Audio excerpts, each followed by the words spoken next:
Hello, I'm John Michael Chambers, and welcome back to Intel and Insights with 107, now published every week on Thursdays at 6 p.m. Eastern. I also publish a monthly 1 hour program. I'd like you to check out the 40,000 foot view. Please visit and bookmark johnmichaelchambers.com and join me and follow me on my Rumble channel now to view all these episodes. Also, be sure to visit thejennifermack.com yourself to an arsenal for the mega movement uh, with the seal of approval and stamp and signature of 107. Now, Juan has been serving this nation since the time of Ronald Reagan. He's a very well connected individual, and I'll leave it at that. His clandestine assignments and self imposed directives, many of which are unknown to you and I, play a critical role in protecting this nation and its interest for decades. A good friend and most valuable voice and resource, lending his time, which is all we have, and it's precious for the new media and for you today. Thank you, Juan, for joining us again. Hey, beautiful to talk with your audience, John. There are 20 points that I've found and isolated and written up here to go over with you. But what I'm going to do first, for the benefit of our audience, is read this to you. It comes from Wikipedia, so some of it take with a grain of salt, some of it is noteworthy. Here we go. And then we're going to have Juan give us a thumbs up or a thumbs down on a series of points that are talking points all over social media and other influences discussing the miracle of NESARA GESARA. Let's delve into and see how much of let this. me do one thing, John, and Sure. we didn't talk about this beforehand, but let me just clarify something for people.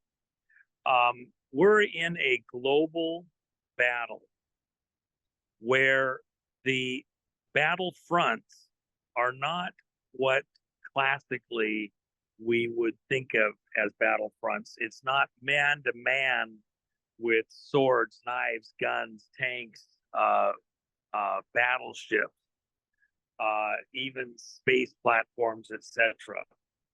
The lines of war have been used before in the monetary realm,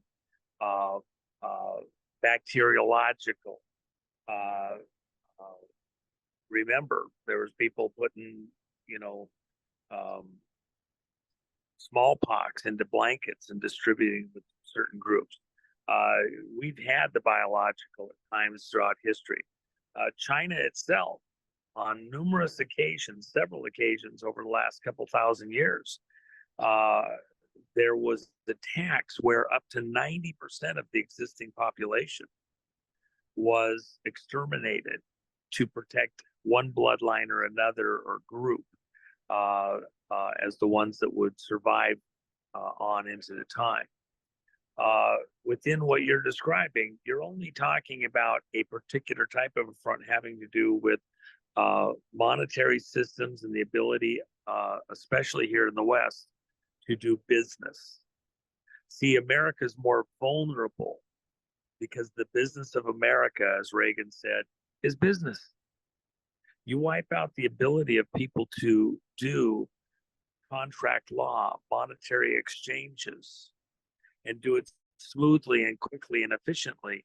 You choke down our ability to breathe the oxygen of business, which makes America work.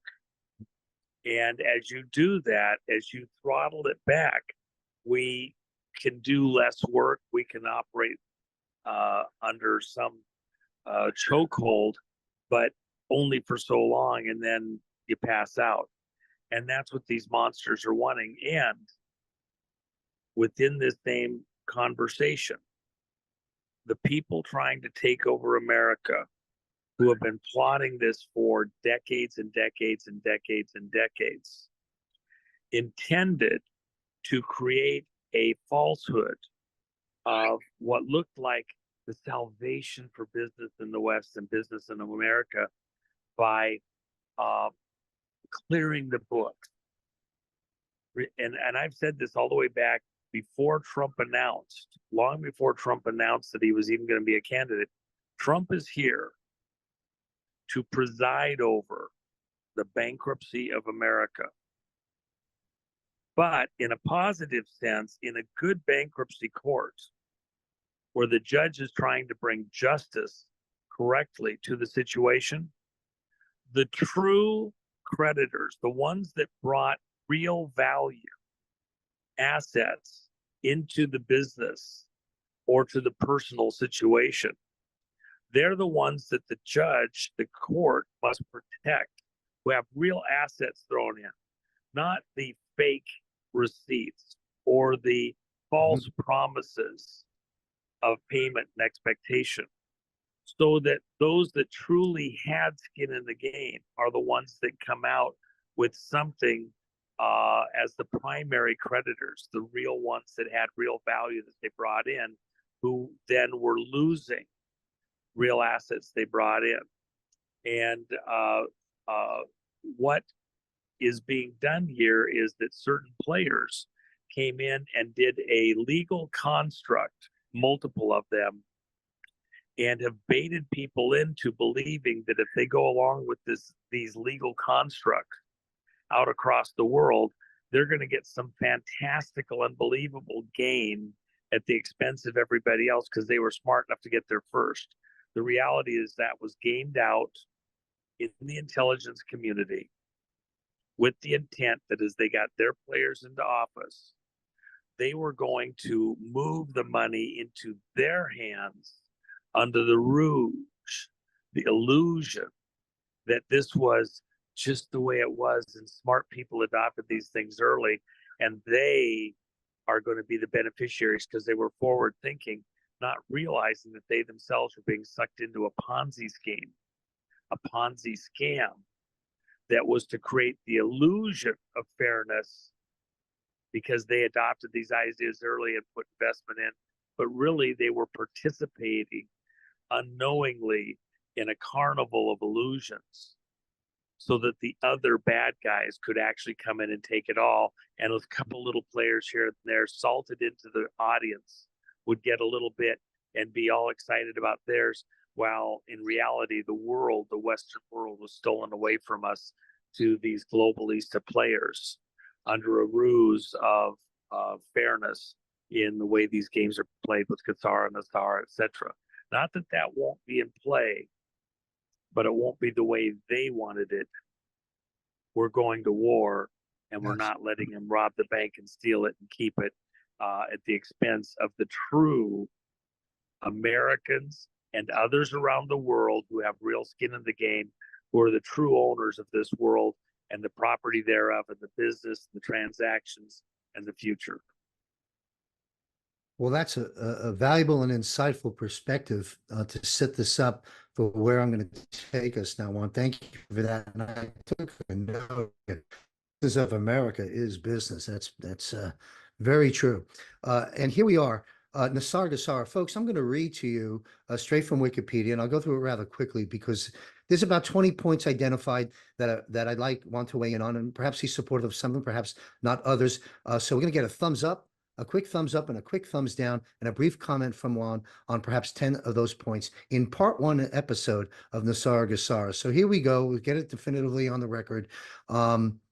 Let's see. Here we have it. Wikipedia, the National Economic Security and Recovery Act, NESARA, is a set of proposed economic reforms for the United States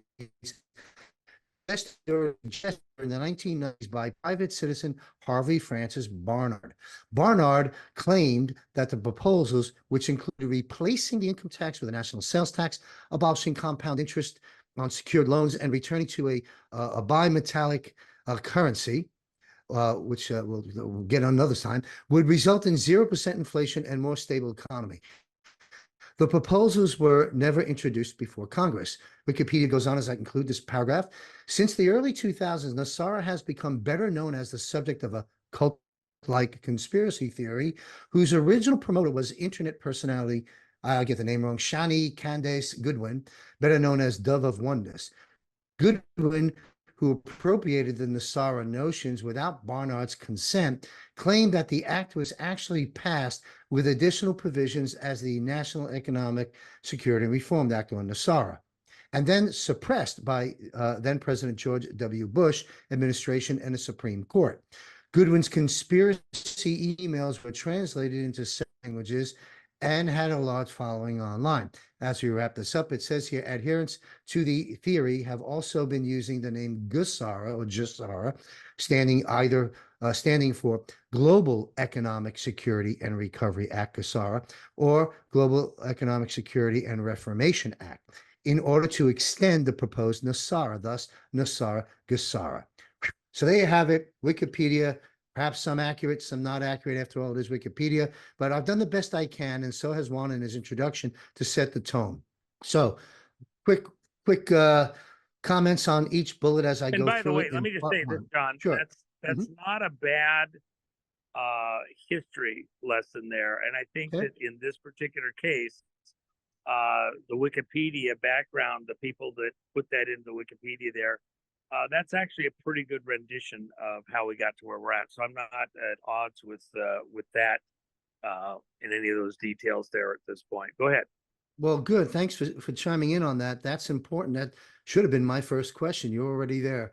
All right. So here are some of the bullets, some of the narratives that are going out there concerning NESARA GESARA.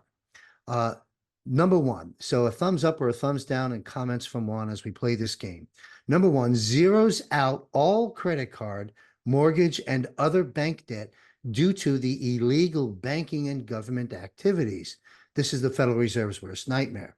Thumbs up or thumbs down on that notion? Well, it's a little hard to be definitive, but in the basic, there you go. The reality is if you void all contract law, it sounds great when you're talking the banking and the mortgages and everything else, but what about like I bought my first farm under contract with the guy that was the owner of the farm, no bank involved, and we had a 10-year note. Well, if you're going to avoid all of that, what you can take out to private parties, but then again, what a bank, what are they doing? They're getting in the most rudimentary sense money from stockholders that they're loaning out to people doing similar property transactions, etc. So it sounds great to say it's the Federal Reserve and other things, but the reality is you're wiping out a lot of people who have invested one way or another into those bank stocks, and then they get wiped out because their intermediary is the bank at some basic level, and you can get all into the intricacies, and I know that you get lost in the weeds. Who's the bank really, and where's the money really, and how did the Federal Reserve create it and all that.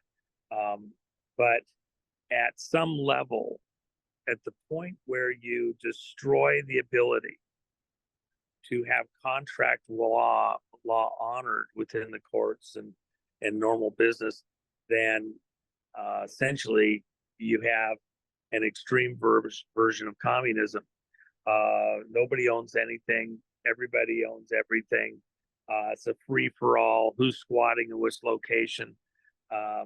You've just done a wipeout that serves this globalista, and the idea that everybody's going to be happy and nobody's going to own a thing. Yeah, that's going to work great. Okay, it's going to be who has the biggest gun and the largest game. Good point. Okay, thumbs down. Maybe, perhaps we're not going to be experiencing a complete and full forgiveness of debt across the boards. Second one I'd like to go over is the abolishment of the income tax code. Now, it's my understanding, of course, that the income tax code, like the Federal Reserve, is legal, but unconstitutional and remains so to this day. Correct me if I'm wrong, Juan, but do you see, as part of NESARA GESARA, the abolishment of the income tax? Well, the reality is the tax code as it currently exists and the I.R.S. itself. I.R.S. is a private corporation, just like the Federal Reserve. It's domiciled in Puerto Rico, was originally domiciled over in the Philippines, and then switched to Puerto Rico when the Philippines became independent. So you have a fraud upon the American people. You had some politicians that bought into the fraud back in 1913 and doubled down on it, and were left with the legacy there. The Constitution doesn't support it. A lot of what's going to happen in America after the conflicts ahead and the reset of America in a militarized venue is going to be the abolishment of the IRS. It's actually not even you know, none of those laws actually are correct there. My friend Erwin Schiff was probably the best at explaining that to the people, to the world. And so it's going to be a painful thing. There's a lot going on there. The short version is, I agree. IRS is gone when it's all over, but it's a long road. It's a hard road to get there.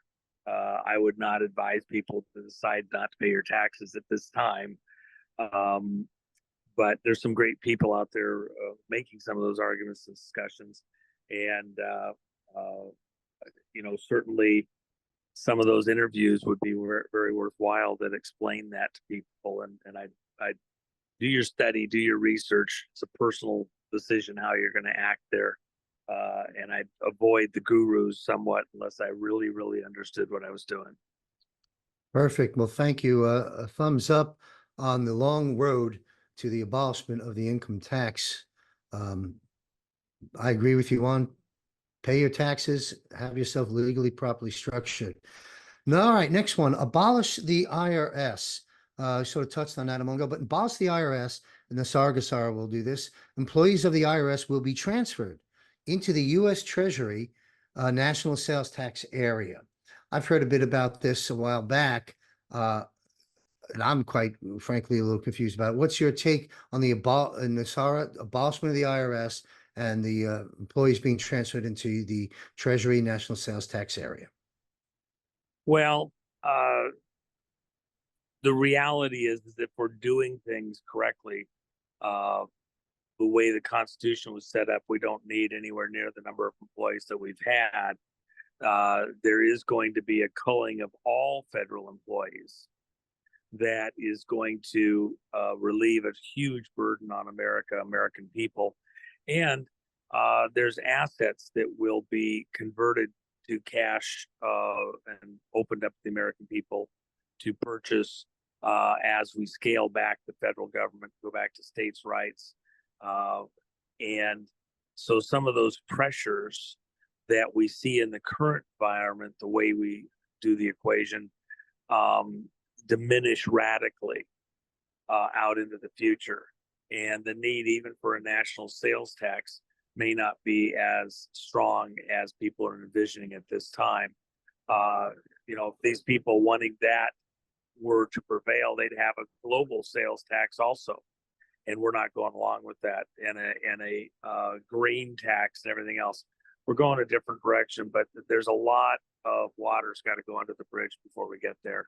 And what people can see or understand today, and what they'll see or understand or be willing to go along with in the next 2 to 5 years, is going to be radically different. So much so that it's hard to even envision today what it will look like 3 to 5 years from now, and make those evaluations, equations make sense. We're going to have to see the world as it reemerges on the far side of some of these current crises, as we take out the fraudulent politicians who've been put there through vote and election fraud, who do not represent the American people. And then we'll do a reevaluation what we want to go to the federal government and how we get it there, and what we want to go to states and local government and how we get there also. The world will be radically,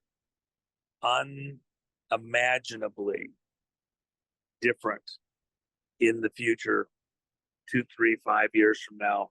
So much so that let's not worry about making those decisions for the moment.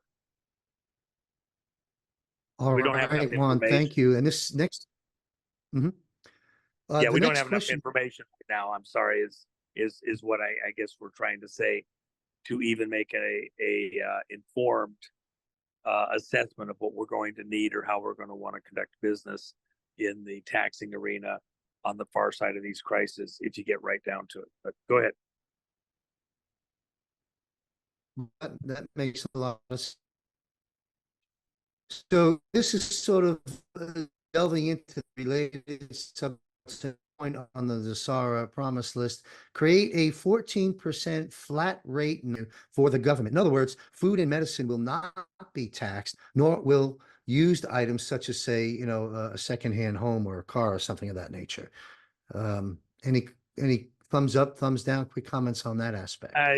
Again, you're not understanding what the world's going to look like. The crises that we're about to go through are so of such magnitude that you're trying to understand a five-dimensional world in a two-dimensional perspective that you live in right now. You don't really grasp what the world's going to look like on the far side of these crises. And I think you have to take a deep breath, and some things will be easier to understand once we've gone through what we're about to go through. That makes sense. And as I'm listening to your comments on this one, I think we're going to get through this pretty quickly, this list, because I think that's going to be the answer for the next couple of questions. But that's okay, because I want to delve into a related subject as we close out. But let's finish off some of these talking points on the NESARA. How about increases benefits to senior citizens? In other words, senior citizens are going to receive an increase in benefits. It seems quite the opposite today, but that's on the NESARA wish list according to the sentiments that are out there. What's your take on that? In the reset that's coming, the true reset, the bankruptcy, a lot of assets that were stolen are going to be returned into the Treasury's control. There's going to be a lot of assets seized from the criminal activities of those people that we're going after. And those assets will be converted to repay the Social Security recipients who had a vast wealth stolen from them. At the end of the day, it won't be perfect. Not everybody's going to be completely happy with how it's done.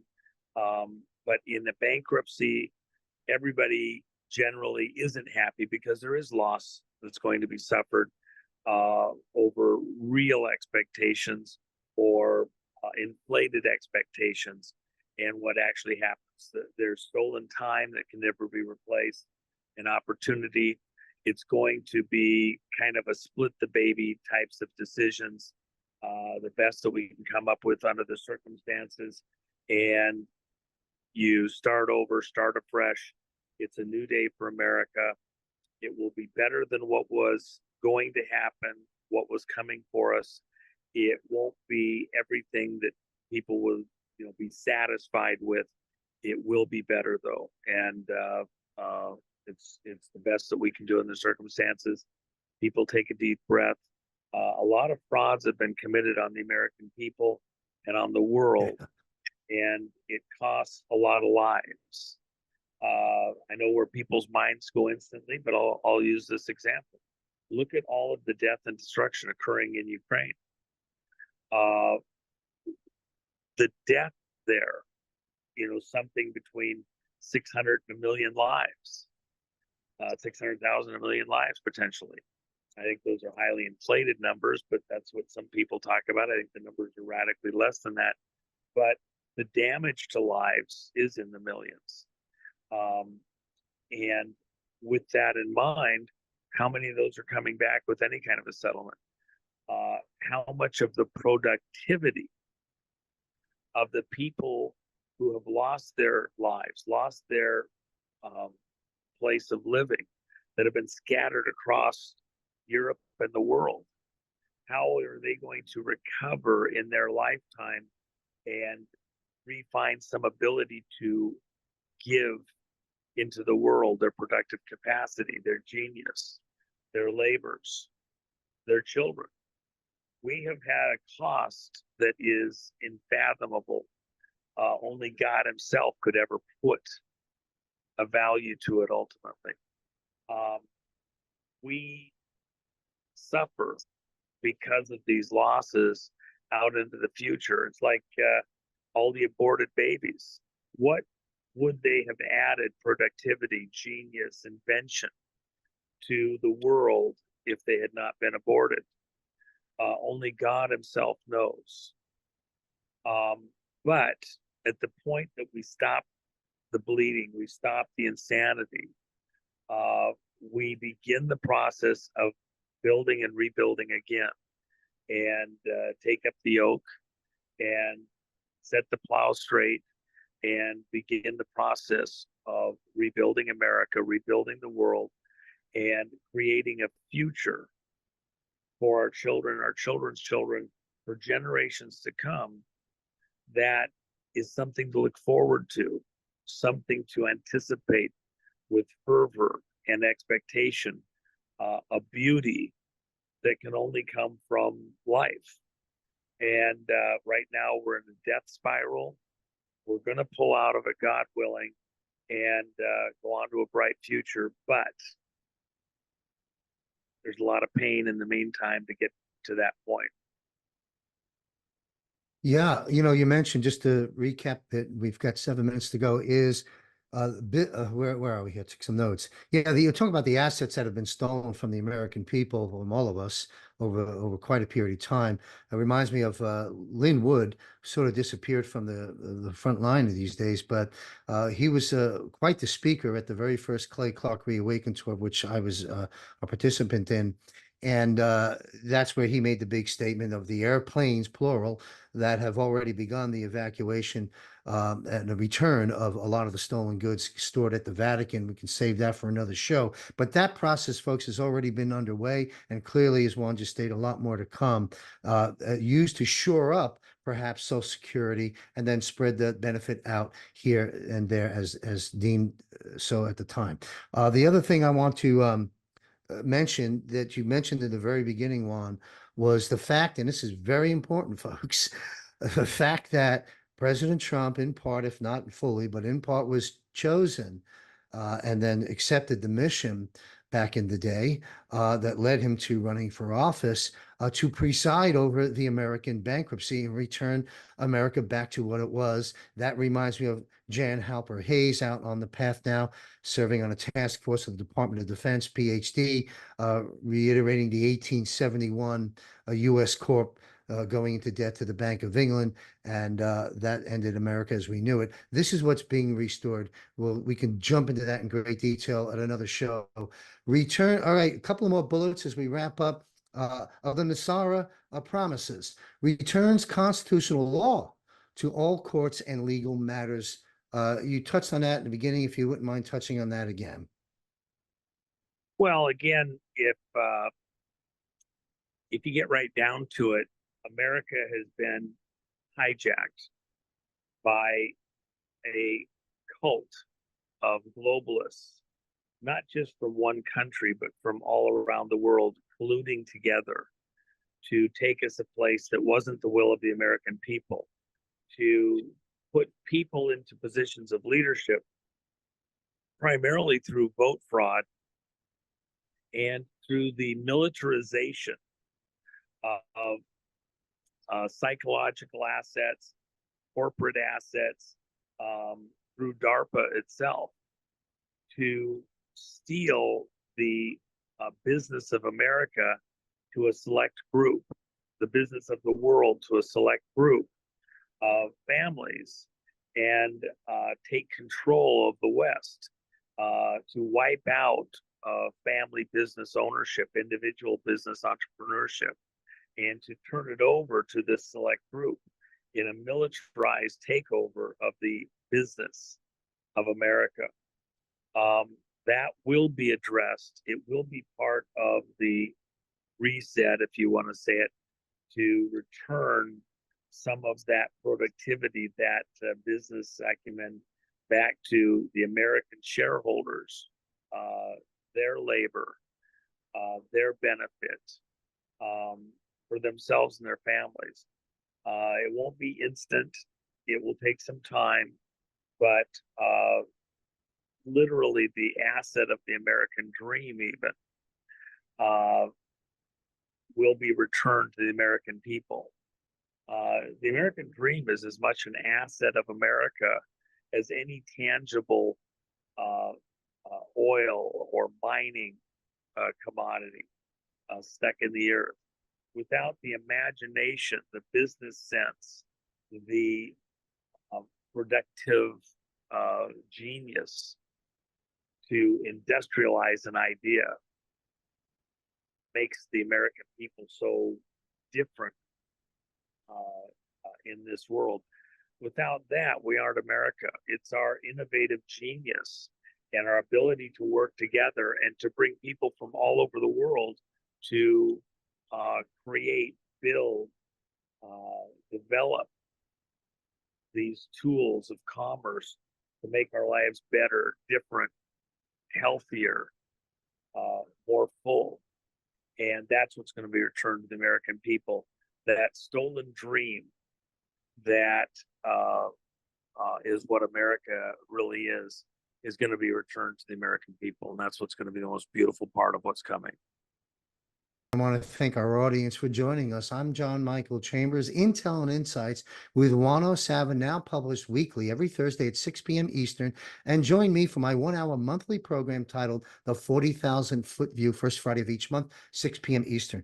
Please visit and bookmark my website, johnmichaelchambers.com, and follow me on my new Rumble channel to view these and other episodes. Also, be sure to visit thejennifermack.com to avail yourself to an arsenal, an increasing arsenal of films, books, and swag for the MAGA movement. From yours truly, 107. I want to thank you all for being here. Where we go one, we go all. Stay safe, and God bless you.